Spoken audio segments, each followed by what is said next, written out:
할렐루야. 요즘 사람들은 건강과 장수에 대해서 관심이 많습니다. 미국 사람들의 평균 수명이 1900년도에 1세기 전이죠. 그때 당시는 평균 49세였다. 그러다가 2018년 최고치를 찍었는데 80세. 그러다가 코로나를 겪으면서 현재는 76세가 평균 수명입니다. 앞으로 120살까지 살 수 있다 그렇게 합니다만 그것은 특별히 장수의 복을 받아 누리는 분들의 이야기입니다. Anyway, 그런데 그 중에서 잠자는 시간 한 3분의 1, 식사하는 시간, 자동차 타는 시간, 병이 들어서 병원에 입원하고 누워 있을 때, 환난과 고난과 어려움을 당할 때, 시험 들어서 힘들 때, 이런 것 저런 거 다 빼고 나면은 얼마나 될까? 다시 말해 우리가 기뻐하고 즐거워하고 이렇게 예배하며 행복하게 살아가는 시간이 얼마나 될까 생각해 보셨습니까? 얼마 되지 않는다는 것입니다. 그러므로 우리는 그 짧은 기간 동안에 정신 차리고 잘 살아야 합니다. 신앙생활 열심히 해야 됩니다. 하나님을 잘 경외해야 되고 하나님 기뻐하시는 일을 많이 해야 됩니다. 특별히 부흥하는 교회를 만들어서 하나님 앞에 영광을 돌리고 잘 섬겨야 될 줄로 믿습니다. 교회는 크든 작든 평안하고 부흥하는 교회를 다녀야 합니다. 왜냐하면 우리가 잘 되기 위해서는 교회가 먼저 하나님의 복을 받아야 합니다. 하나님은 우리에게 복을 주실 때 늘 교회를 통해서 복을 주시는 것입니다.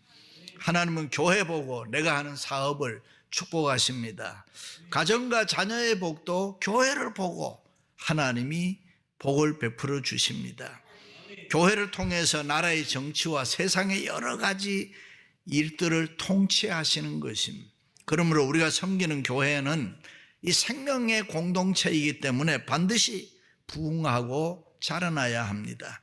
그런데 교회가 부흥하는 과정에서 생겨나는 여러 가지 고통과 어려움이 있을 수 있습니다. 특별히 이민교회는 더 그런 교회가 많습니다. 그때 교회가 올바르게 극복해내지 못하면 교회는 고통을 겪게 되고 흩어지게 되는 것입니다. 초대교회는 여러 가지 어려운 일을 많이 만났지만 그것들을 지혜롭게 처리해 나감으로 인해서 더 놀라운 영적 혹은 양적 질적 부흥을 가져옴으로 큰 기쁨을 누리게 됐습니다. 때로는 사도들이 수치를 당하고 위협을 받으며 매를 맞고 옥에 갇히기도 했습니다. 그러나 초대교회 성도들은 이런 일들을 하나님의 도우심과 예수를 믿는 믿음으로 잘 극복해 나갔습니다. 그리고 꺼지지 않는 하나님을 향한 열정과 헌신으로 더욱 부흥하는 교회를 만들었습니다. 할렐루야.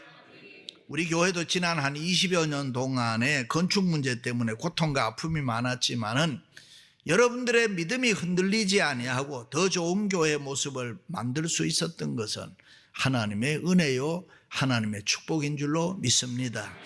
우리 교회는 정말 좋은 교회입니다. 할렐루야.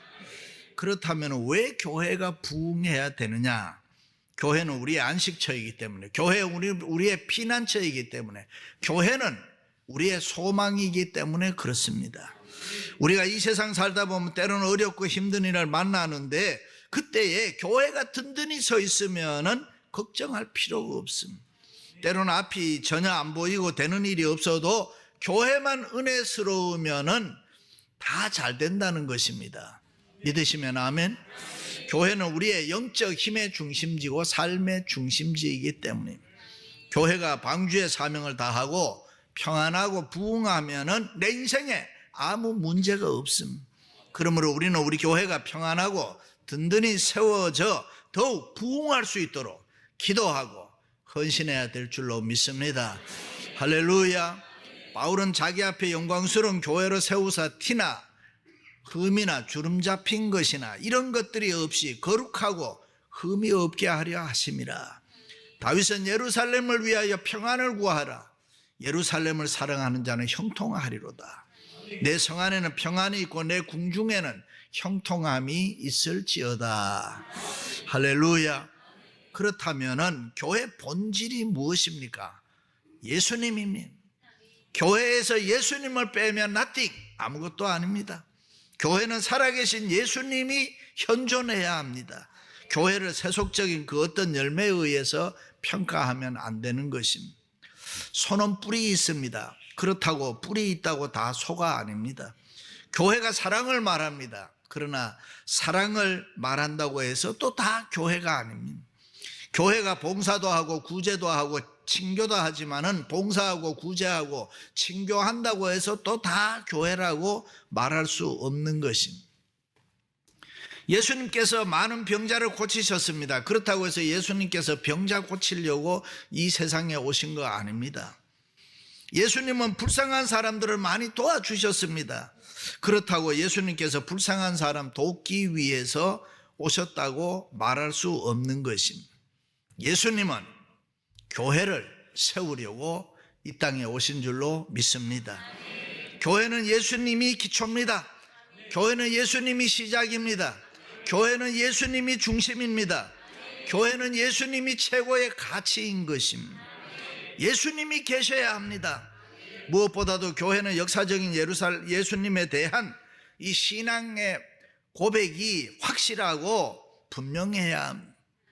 예수님의 부활과 재림 신앙에 근거한 주의 영광스러움이 충만한 종말론적인 공동체임을 분명히 알아야 되는 것입니다. 할렐루야. 그러므로 더욱 부흥하는 교회는 어떻게 해야 만들어지느냐? 첫째는 예수님에 대한 신앙이 분명해야 됩니다. 우리 모두는 예수님의 죽으심과 부활과 재림에 대한 분명한 고백이 있어야 됩니다. 예수님이 누구시냐? 제대로 알아야 됩니다. 다시 말해서 예수님께서 나를 위해 십자가에 죽으셨고 나를 위해 부활하셨고 이제 다시 나를 위해서 재림하실 것이라는 확고한 믿음을 가지고 그것을 증거하며 기다리며 서로 사랑을 나누는 교회를 만들어야 하는 것입니다. 예수님은 우리를 사랑하셔서 우리의 죄를 용서하시고 구원하시기 위해서 이 땅에 오신 줄로 믿습니다.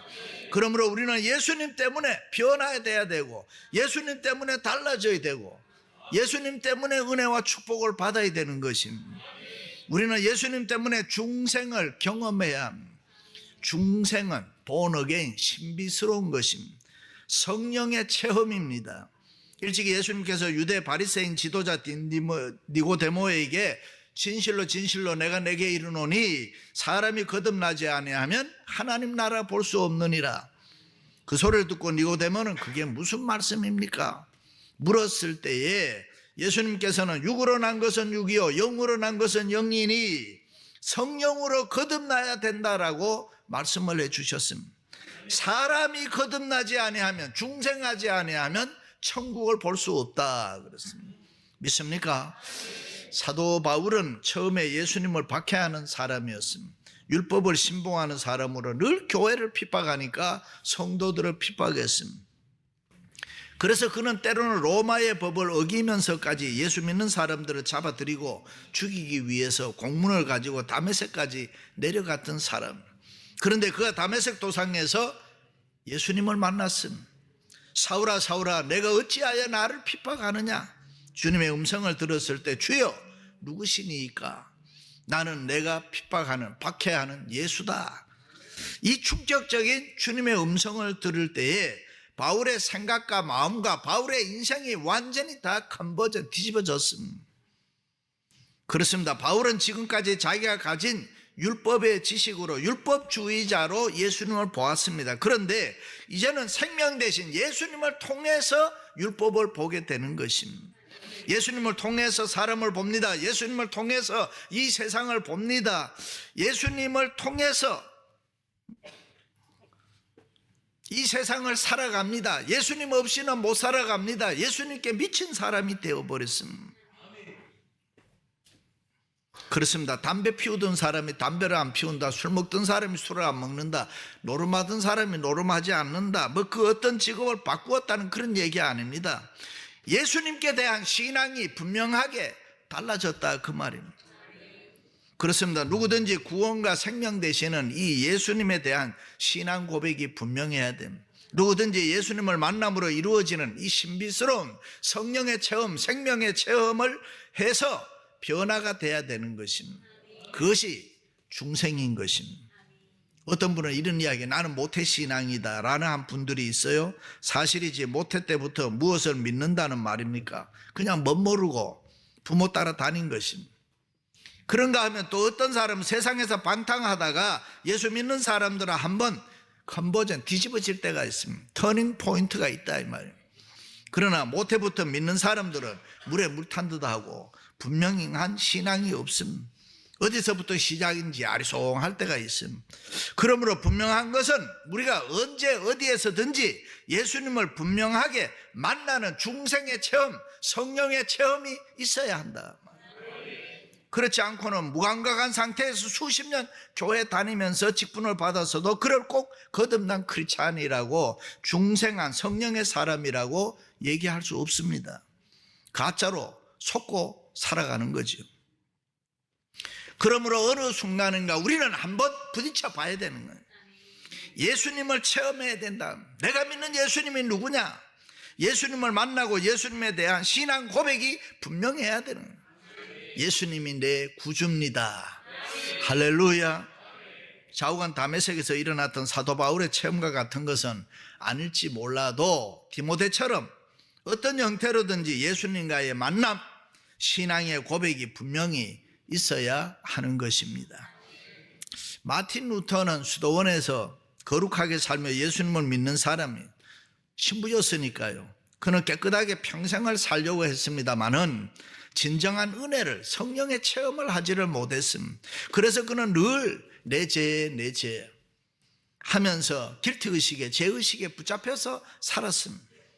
그는 28개 되는 성당 계단을 무릎으로 기어오르면서 내가 이렇게 기어오르고 고통을 당하고 아픔을 겪으면 제사함을 받으려는가, 그렇게 하면서 노력했지만은 마지막 계단에 가서 벌떡 일어났습니다. 자기의 의로는, 자기의 그 무엇으로는 하나님 앞에 가려고 노력했지만은 그것이 아님을 깨닫고 오직 의인은 믿음으로 말미암아 살리라.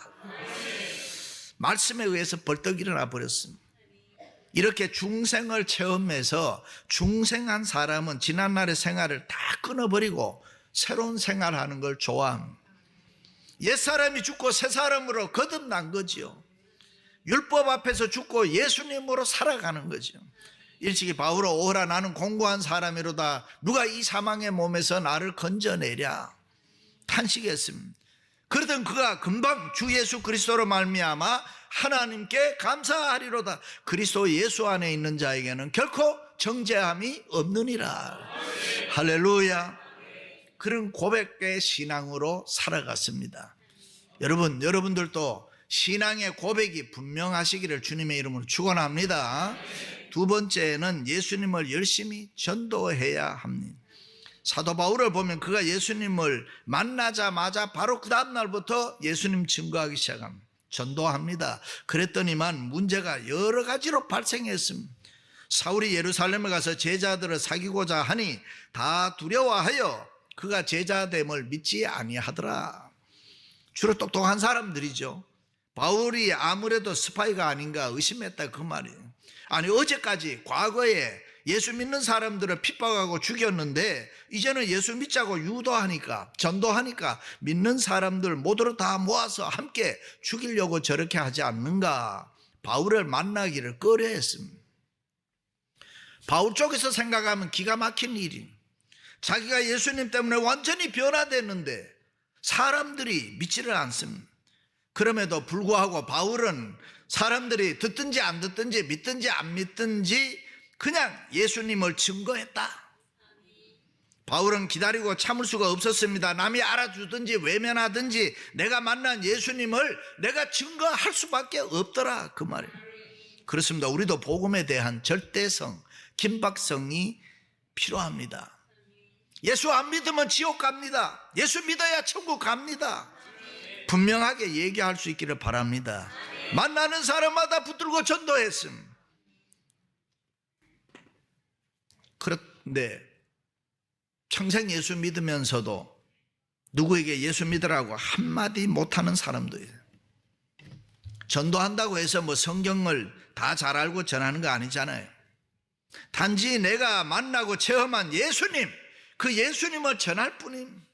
우리가 정말 예수님을 만나고 나면 다른 사람이 예수를 안 믿어 지옥으로 떨어지는 거 볼 수 없잖아요. 베드로와 요한은 예수님의 제자들로 부활하신 예수님을 만났는데도 전도할 줄 모르는 처음에는 벙어리였습니다. 그러나 오순절 성령이 임하자 전할 수밖에 없도록 전도하는 담력이 생겨났어요. 아니, 확실하기 때문에 열심히 전도했습니다. 그때 많은 사람들이 복음을 듣고 회개하면서 주님 앞으로 돌아오는 더욱 부흥하는 교회의 역사가 쓰여지게 되는 것입니다. 보통 사람들이 모이면 이런 이야기예요. 어떤 교회가 부흥하느냐 질문합니다. 거기에 대한 대답은 예수님께서 살아 역사하는 교회가 부흥합니다. 예수님께서 살아있는 교회란 우리가 이렇게 찾아왔을 때에, 예배를 드릴 때에 예수님을 만나야 합니다. 그 교회 가면 예수님의 음성을 들을 수 있다는 중생의 신비스러운 느낌을 우리가 받을 수 있어야 돼요.